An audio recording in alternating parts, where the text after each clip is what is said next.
Ready? Hello everyone. Very good evening to all of you. Welcome to our third live session of SpaceTalk. It's really nice to see you all with us today. Before starting our live session, I would like to briefly explain about our society, Seds Sri Lanka. Seds is an independent student-based national and international organization which promotes the exploration and development of space. In 1980, it originated in the United States.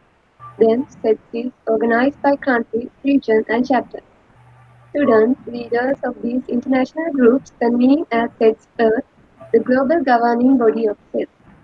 Recently, in 2018, it was started in Sri Lanka by Amilasandan Basnayaka, the current chairperson of SETS Sri Lanka. I'm Satika Gunaratna from Faculty of Medicine, Colombo, representing SETS Sri Lanka. And today I have Timira with me as my co-host. Hello, Timira. Hello, I'm Timira Chandrasekhara. I'm a student of the Faculty of Engineering at Sri Lanka Institute of Information Technology, and I'm join you at this podcast. Okay, I know you all are eagerly waiting to see our special guest. I'm proud to introduce Mr.Maleen Wijeratna, who has been specializing in geophysics and currently reading his Ph.D. in University of Washington. Mr. Maleen, on behalf of SED Sri Lanka, I warmly welcome you to our third live session of SpaceTalk. Before beginning our discussion, can you give a brief introduction of yourself? Thank you, Satika. I'm a geophysics major at University of Washington. I'm originally from Kurunegala, Sri Lanka, and I went to Malayadev College, Kurunegala, but I graduated high school in California. Then I did my bachelor's in geophysics at Mississippi State University, and since then I'm doing my PhD at University of Washington. That's like a very short introduction of where I came from and who I am today. And I'm doing a lot of research in geophysics, marine geophysics, astronomy, and different other fields of sciences that come together as a whole. Yeah. So we've heard about you, and you won a lot of competitions and challenges. And out of them all, today we think we'll be focusing on the work with NASA for the Mars Challenge program. So, what was the main project? What did you undergo for the Journey to Mars program? Yes, for Journey to Mars program, it's the NASA is one of the premier challenges that they've put out into the public. And under that specific research, I've focused on Martian habitat systems. How do you design a habitat that is self-sufficient? And I've also focused on radiation shielding techniques, active shielding, passive shielding techniques, and how do we protect the astronauts and the crew that is going into Mars from higher radiation that is coming from galactic cosmic radiation. And I've looked into remote sensing and other factors that will help us colonize Mars in this specific research. That's interesting. Maleen, regarding the aspects of radiation, why do astronauts have to worry about it? So in terms of radiation, an aspect of radiation and how it affects astronauts, we have to, in a normal journey to Mars, it takes 180 days. It's like a total journey. And within this time, you get a lot of radiation. And the recent research that was done by the Curiosity rover, I'm pretty sure everybody here has heard of the Curiosity rover. When they sent the rover into Mars, they calculated how much of radiation they encounter as humans. This project showed us that it merely gives out radiation similar to a 24 CAT scans on the way to to Mars. So it's like a lot of radiation that is mostly would eventually give you cancer on the way to Mars. So it is a really big problem. And they actually compared the amount of radiation they receive while going to Mars. They compared it with a person working full time in a nuclear power plant. And it's actually 15 times more than the standard limit of a worker that is working in a nuclear power plant. So it's like very bad for health. So it's one of the main factors that is limiting us from space exploration and going into Mars. So I think radiation is a huge deal, and there should be ways that we should uh, take. There should be different ways that we should steps we should take to minimize this radiation and its effect on humans. Yeah.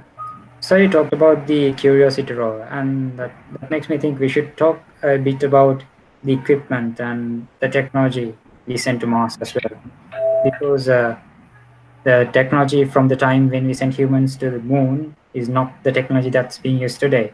So how does this change affect, and how does it Yes. get affected by the radiation? Yes.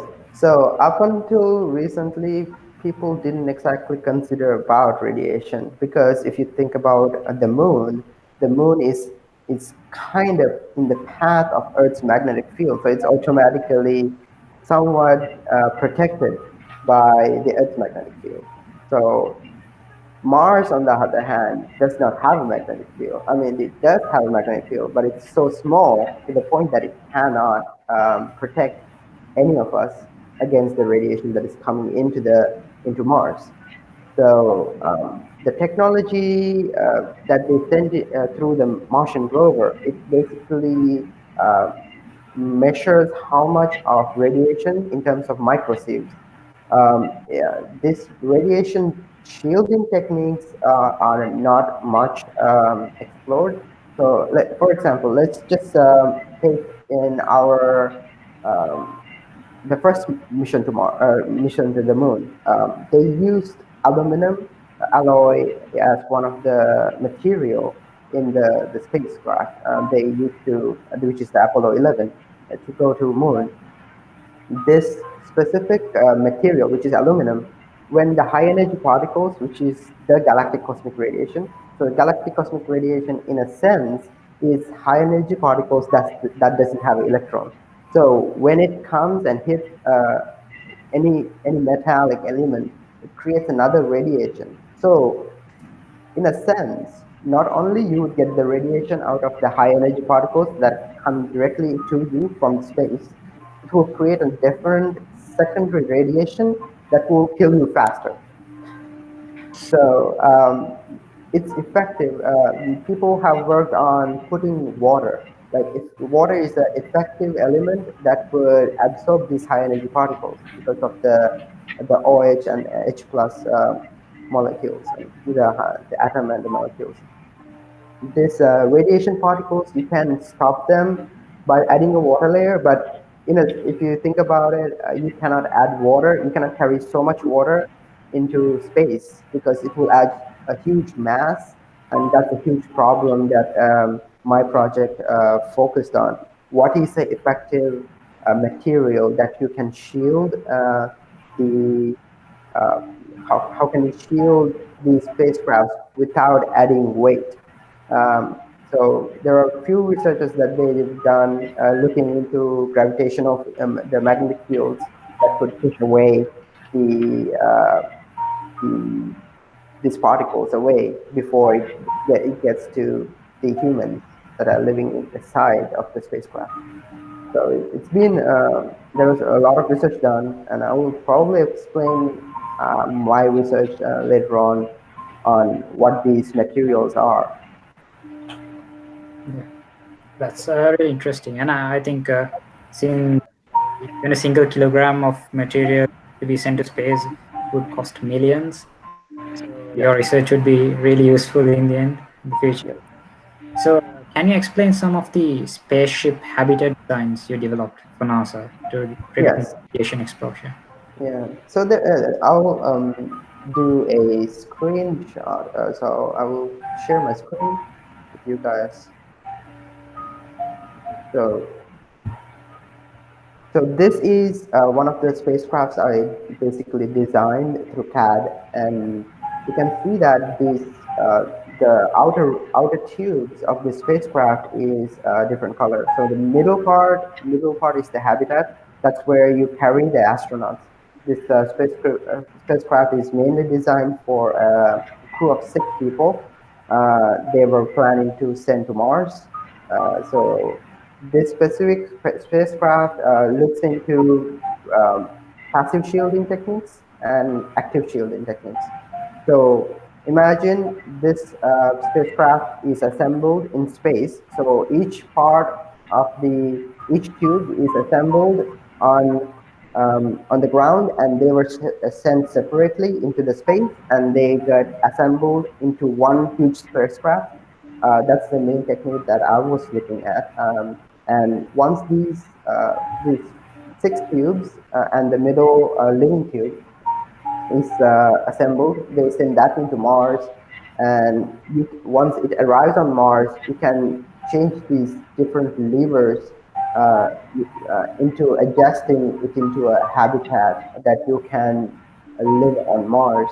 Uh, now let's just talk about what elements and what kind of composition these tubes are consist of.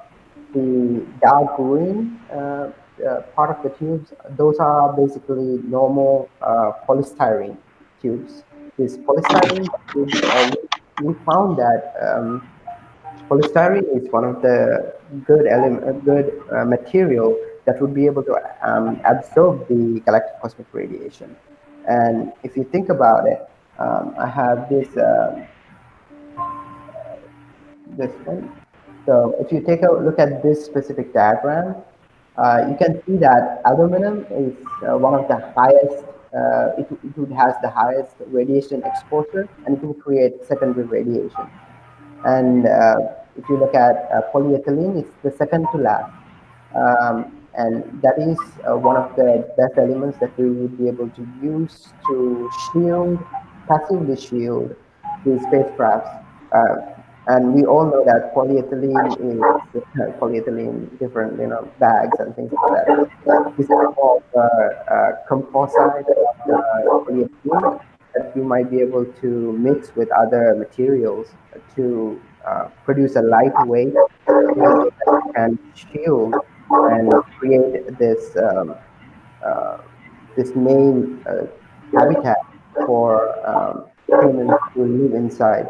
And the same material outside, the green, the green fit material, the tubes outside, they they give out Fullerene nanowhiskers. The Fullerene nanowhiskers are a superconductor that will provide the voltage in nanowhiskers that produce this magnetic field around the spacecraft, thus shielding the humans from different radiation exposures. I think that would mainly cover what the design aspect of this spacecraft that I looked into. Um, any questions? And Yeah. Marine, you're also developing a life support system for this research, right? Can you just Yes. explain about it?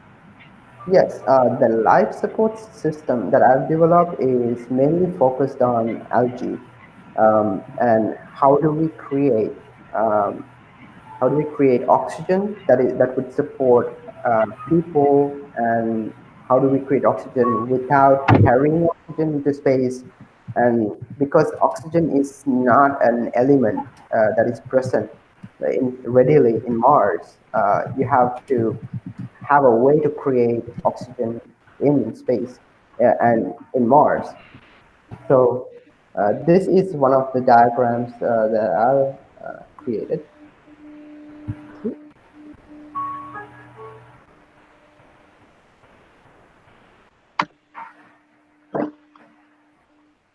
Yes. So this diagram shows the bioreactor. So the bioreactor basically uses a system of using chlorella, which is a algae that would produce 33% effective oxygen. So by increasing the specific wavelength to maximize the productivity of producing oxygen within this, we would be able to supply water through a column within these tanks. And while the algae is growing, we would be able to use that algae to effectively produce oxygen, and the carbon dioxide we produce and the carbon dioxide that exists in Mars, which is 96% of the Martian atmospheric carbon dioxide. So we would be able to effectively use those carbon dioxide into our system and use that to feed the algae and convert that into oxygen for our own use. So that's like a complete cycle that we would be able to use algae types to create oxygen for Martian exploration. It is completely self-defined and self-independent of many. And how efficient is it, man? So in terms of efficiency, I talked about how it being 33%, it has a 33% maximum photosynthetic yield. And if you think about 6 people, let's just say we're going to only send 6 people, it requires around 30 grams per day, kilograms per day of oxygen. The about 500 liters of phytoplankton and chlorella that used in this specific system can generate that much of oxygen for the people. And what the good part about using this and the good part about using this specific system is that you would be able to use the algae, and you can probably, it's edible as well, right? So it kind of helps the astronauts. I mean, you have to get used to a vegetarian diet a little bit, but using phytoplankton and chlorella, it helps you. It's like a self-sustaining habitat, and you would be able to eat that. You would be able to. It would produce oxygen for you.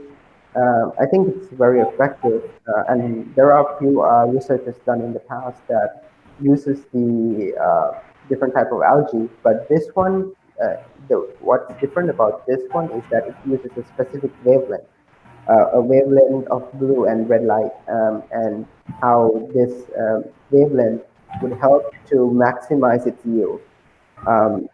And if you have certain wavelengths feeded into this phytoplankton chlorella, it will produce more oxygen than what the normal sunlight that is available. So I think it's pretty effective. So I think these ideas and these concepts will come to define the challenge of going to Mars in the recent decades. So we might can see your designs in the future plans in going to Mars.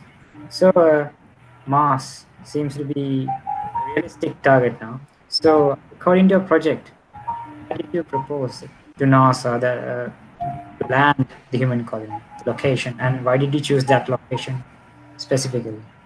Yes. So my Martian project, unlike many other Martian colonies that they basically produce on where to locate these Martian colonies, I've focused on the radiation aspect. Why the radiation aspect? So Mars has an atmosphere, even though it doesn't have a magnetic field, it has an atmosphere. So I thought on how we can use the atmosphere to our advantage. So if you have a very thick atmosphere like Earth, then there is more possibility that these higher radiation particles would be absorbed on the way to the surface of Mars. So putting this absorption spectrums I've used.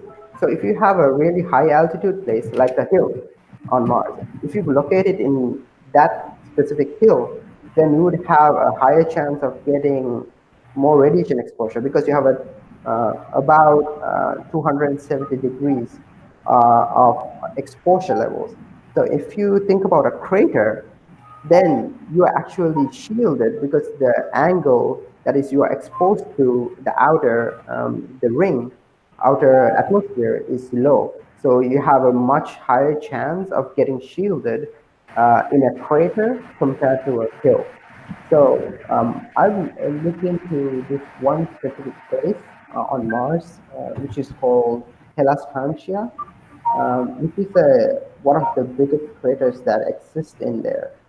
Um, so if you take a look at this specific map of Mars, you have this specific place to be the lowest possible altitude of Martian elevation. So if you put our human colony in this specific place, then there's a higher possibility that the radiation will be blocked. So if you have this specific angle is much smaller, just like I explained before, and it also adds an extra level of atmosphere. So you have a higher atmosphere right here. So it increases the thickness of the atmosphere as well. So it would prevent us from getting radiation exposure way down below. So I think that adding less layers and adding less layers into the spaceship and maybe removing some of them within the Martian habitat would be possible if we would be able to place our Martian habitat in a crater rather than a hill, because then we would be able to survive there much longer. Does that answer your question? Yeah, it does. So, in a completely different standpoint, why do you think that Mars has lost its biosphere that many scientists believe to be have existed in the past? What Yes. does it have to do with geomagnetism? Yes. So interesting question, because Mars is basically a dormant planet, and it has atmosphere. It doesn't have a magnetic field. So the importance about the magnetic field is that the high energy particles that are coming from supernovas that are far away, and solar wind, which is carried from the sun through its own magnetic field. Uh, it strips the the atmosphere of the planet when you don't have a magnetic field. Uh, Comparing Earth to Mars, Mars used to have a complete oceans.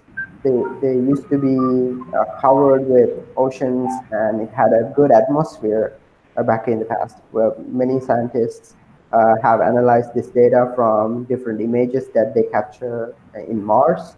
And through these images, they've analyzed different patterns of water flow, and they've come to the conclusion that they had they definitely had water. So this is one of um, the pictures that they generated in terms of artist representation of what would it look like if Mars had uh, a ocean. So it had a biosphere. Let's just say it had a biosphere and it had life. And but now that because of the magnetic field is completely stripped off, it only had remnant magnetism. That means that the higher energy particles would come in and they bombard on the atmosphere. So when they bombard on this atmosphere, it creates this uh, density variations, and higher atmosphere gets stripped off little by little, and it gets pushed in towards the lower atmospheres. And because of that, higher energy particles means higher energy. It will start evaporating these oceans that is existing in Mars, and it would create this completely dry planet that we know now to be Mars. So I think if you don't have a magnetic field, then you're basically done. There won't be any possibility for life, um, at least currently. So we definitely know that Martians right now would not be a possibility because of its radiation, unless they're like cockroaches, because cockroaches would have that ability to be shielded from radiation. They can even go through a nuclear explosion and they can still survive.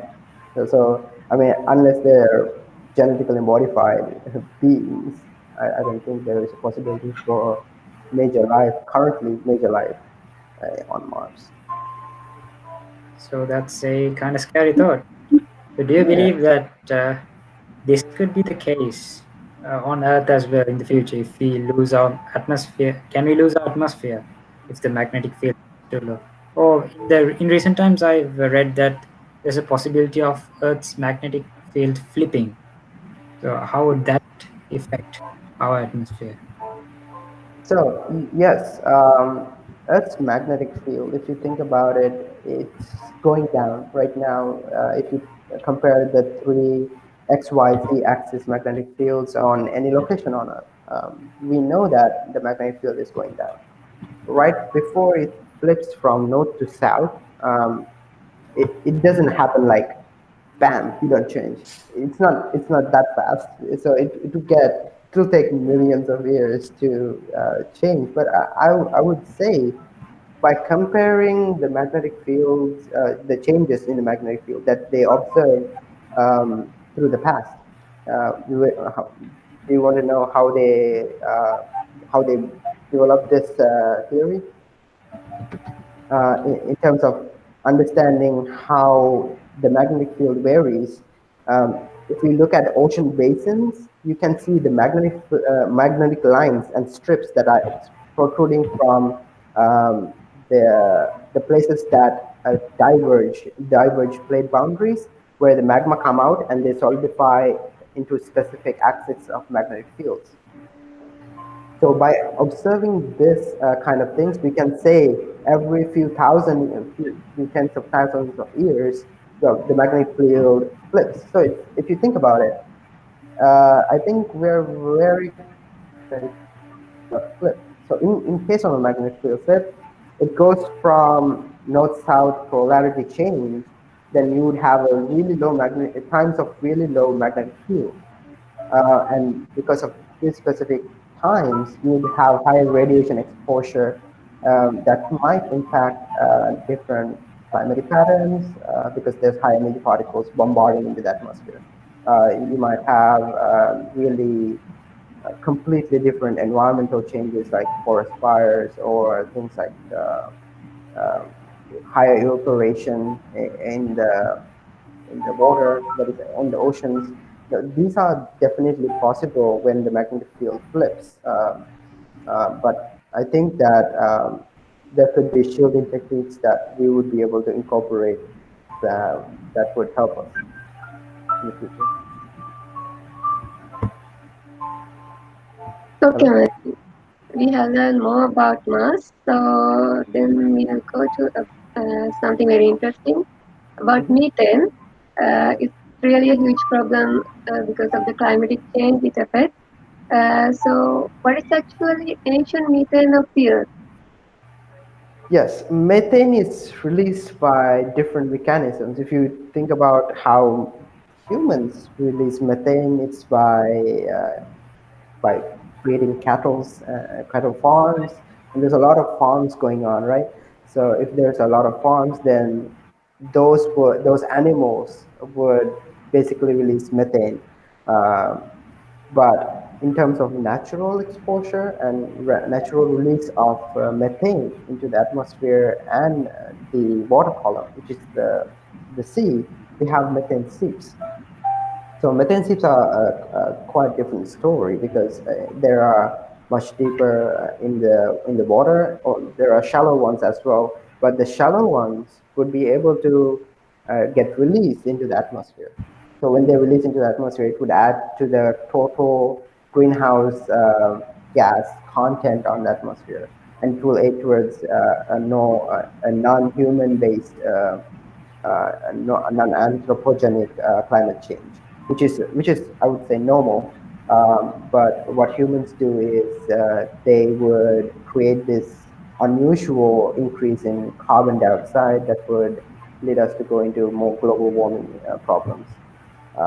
But the natural climate change, it does exist. So in terms of methane seep research, um, I've done research on identifying these methane seeps in the North Atlantic margin, which is the east side of United States. Um, and these methane, right before it reaches the atmosphere, it gets dissolved. So this has an implication because if there's more methane released and absorbed into the water column, then there's a possibility of it getting acidifying the ocean. So we all heard of carbon dioxide acidifying the oceans. We all know that, and hands down, it is true. But what we haven't done is we haven't incorporated this huge flux of methane that is releasing from the ground um, into the oceans, and how that could lead to different extinctions and or probably ocean acidification. I mean, it's a future problem. I would say this is basically a cycle. So methane hydrates that are stored inside in the bottom of the oceans due to minute pressure changes, the cage that the bond of water that is holding this methane inside is basically breaking, allowing this methane to get released into the water column. So I think that this is a natural process. This is a pathway where that would cause the methane to get released, and it would cause this methane to acidify the ocean. So you mentioned that this natural process happens as a cycle. Yes. The Earth goes through ice ages and then warm phases. So are we heading towards a ice age or a warm climate in the larger Right scale of now, things? yes, I would say I'm with the current cycle. If you go up and downs of the cycle that is normal, we are at the top peak of the the heading. I would say we're heading to ice age, but we're not really heading to ice age because we are at the tip. So if you look at the normal cycle, you would have the highest high of the temperature. But what we do is, because of the carbon dioxide, that normal cycle get disrupted. So we have a trend going upward instead of going downward. So we are supposed to go down. So I would think we would head to an ice age, but it will take millions of years, I would say, that normal cycle, tens of thousands of years. And yes, in terms of climate cycles, this natural cycle is disrupted by humans. Does that answer your question, or if you need more clarification? So yeah, we also heard that you are kind of working on methane hydrates. What are methane hydrates? So methane hydrates, those are basically these compounds that are stored deep within Earth or deep under pressure, and this pressure helps it to get stabilized and stay without breaking. Where they have water molecules, it's a cage of water molecules that are holding um, a compound of which is methane inside this cage, and it would hold it until uh, a small pressure changes. So if you have a small pressure changes, temperature changes, this cage would break, and it would allow this methane to get released. The methane hydrates is a natural way of storing the methane under deep high pressure environments. So and how could it bring upon us the next big extinction? Yes. So if you think about it, we definitely know that methane is one of the main reasons that caused one of the major extinction, which is the Permian extinction.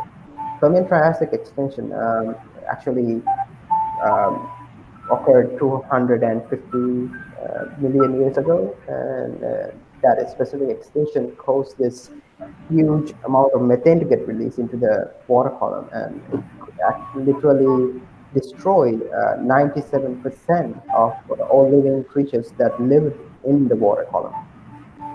So I think that eventually this higher fluxes, higher increase of methane would lead to a natural extinction in the oceans. It's definitely possible. It happened in the past. It will happen in the future. And we know that the things happening in the present is the key to the past. So understanding that would help us to come up with this theory, which is certainly possible, where in the future these methane releases would acidify the ocean, and the higher ocean acidification would take out certain percent of marine life. So, like, since marine life is at the bottom of the food chain, it could impact Yes. most on Yeah, the that's long exactly term. true. Yes. So if you have a certain marine life, phytoplankton, and different algae types, if you those would be if those get destroyed because of the acidity, then we're in big trouble because phytoplankton get eaten by different marine fish, and those get eaten by different other carnivores, herbivores, and I would say herbivores because their algae, and I think it would create a overextending possibility of food chain destruction, which would actually impact humans at a greater level because it eventually get to us, but it will take a while longer, I would say, compared to fish. Yeah, if the algae source affected, it is a major source of photosynthesis. So if Yes, the so algae it is would affect. affected, Yes, it would affect the oxygen levels on Earth as well. uh, so So Malin, you, yeah. regarding the methane, it acts as a greenhouse gas if it only reaches the atmosphere. I mean, from Yes. the sea floor. So how do you explain this thing?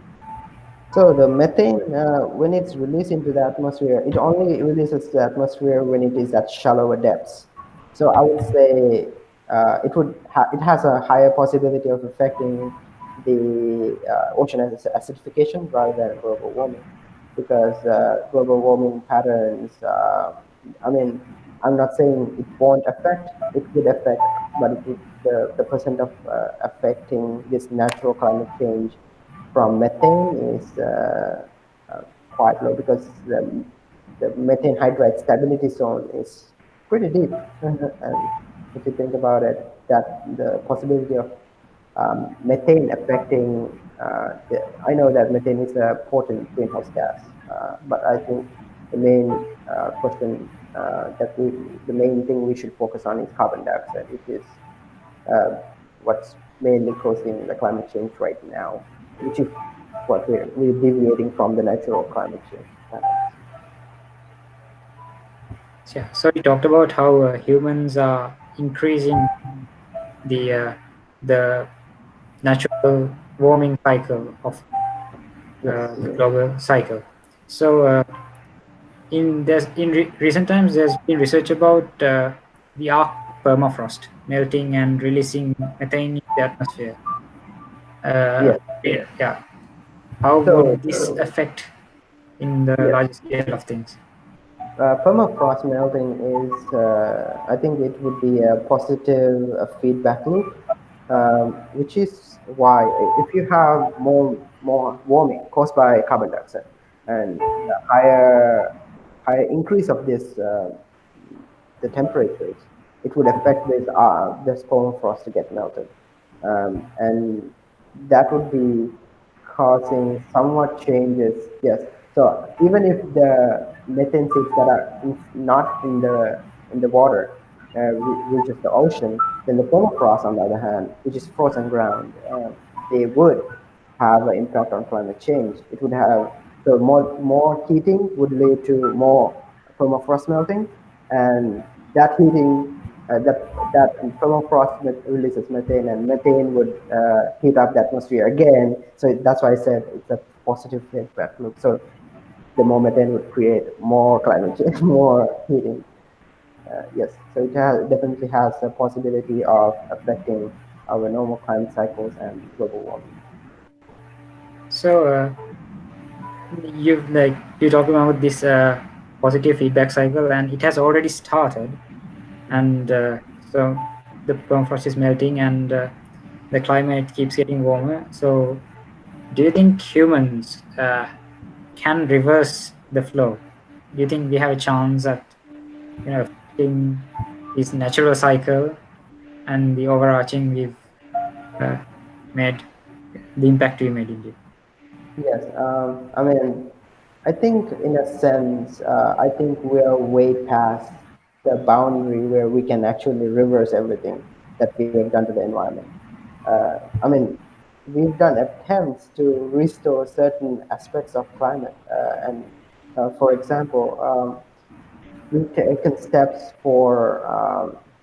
to reduce the CFC gases, right, in the past, and that actually worked out. And we definitely know that the hole in the ozone layer is Yeah. healing, and in 2020-ish, 2020, I think it would completely get healed, and that's one thing that we've done right. I think if we take steps right now to help the environment, more like I know planting trees it takes a long while to create huge trees that would help us drain this carbon dioxide from the atmosphere. It's not even if we plant more trees. I think it would take a while for that feedback to normalize. So the amount of carbon dioxide we add should be uh, should be reduced. So the more trees we plant and things like that would actually have a possibility of absorbing this carbon dioxide, and it wouldn't increase it. So if we have more emissions, that means planting more trees is not the solution. We have to reduce the release of emissions as well. So in a sense, we have to combat climate change by reducing emissions and also planting trees and taking other measures. In terms of technological, I think we would be able to filter out these gases out naturally, more mechanically as well. There are certain systems that develop for this.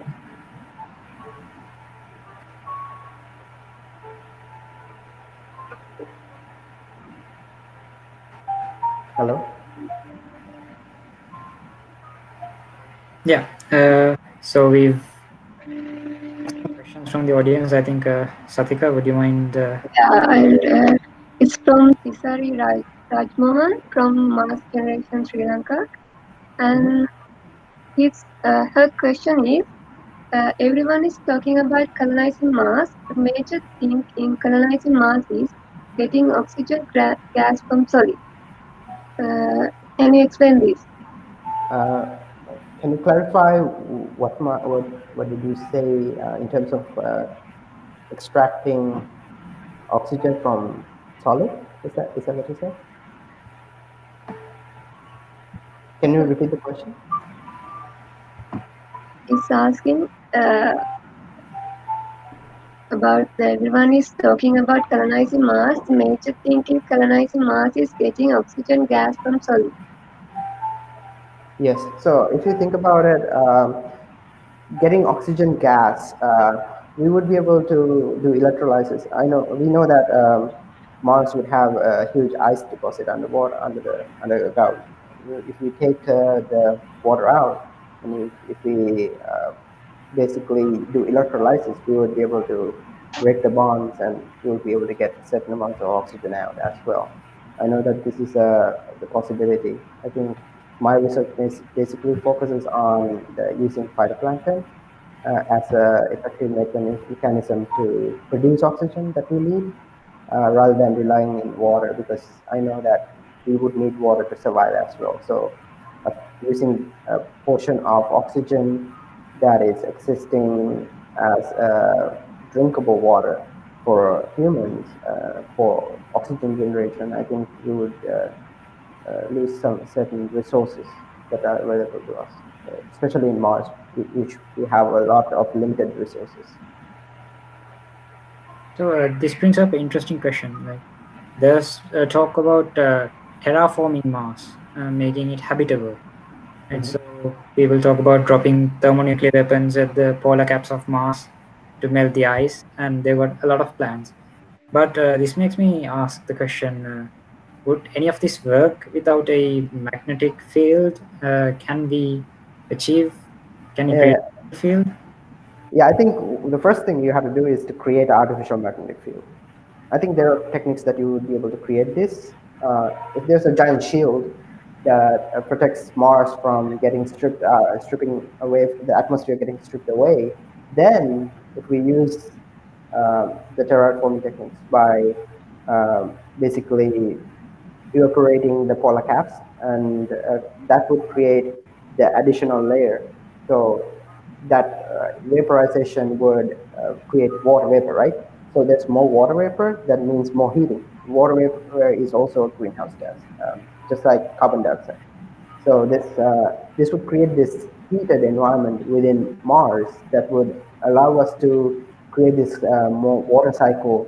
Um, I think magnetic field is still one of the most important things that we have to consider right before you terraform Mars. So first create magnetic field. That's it.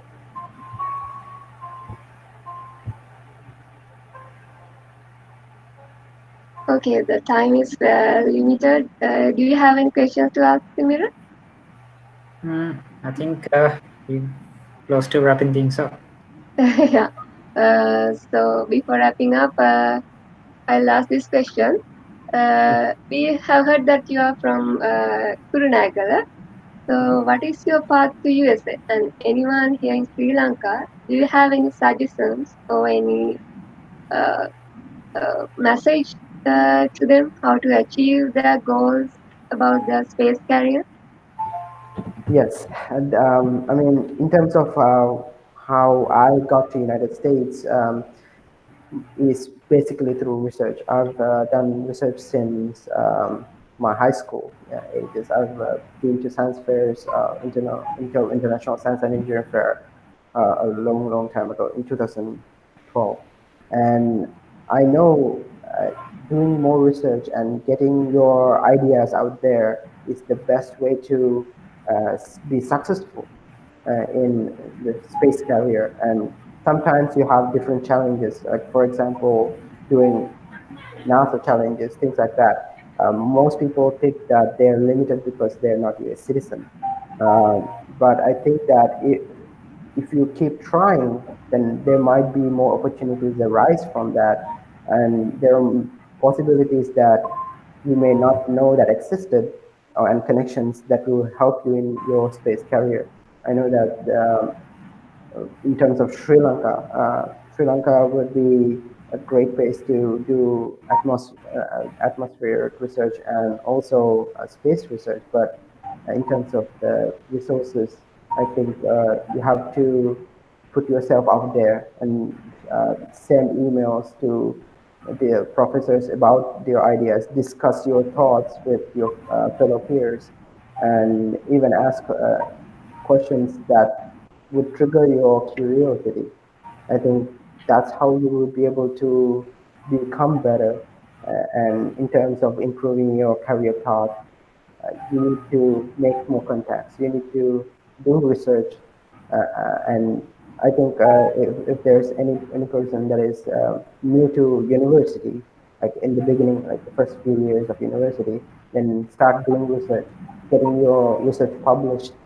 Then that's the only way you'll be able to get up there into the into your field into your career and develop your thoughts. I think doing research is the best thing you would be able to do.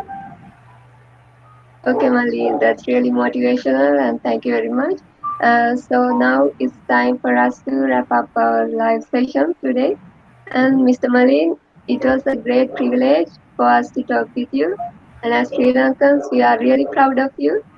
And on behalf of Seds Sri Lanka, I would like to thank you for spending your valuable time with us today and sharing your valuable knowledge and experience despite your busy schedule. We wish you good luck for all your future endeavors. And I also take this opportunity to thank Amila Nadun Basnaika, Manodya Varnakula Surya, Tilan Harshana, who supported us today to make this event a success. Without their collaborative effort today, event would not be a possibility. But at last, I would like to thank you all for joining us today, and thank you very much. Good night. Yeah, it's been a pleasure. Thank you. Thank you very much for Seds, Sri Lanka.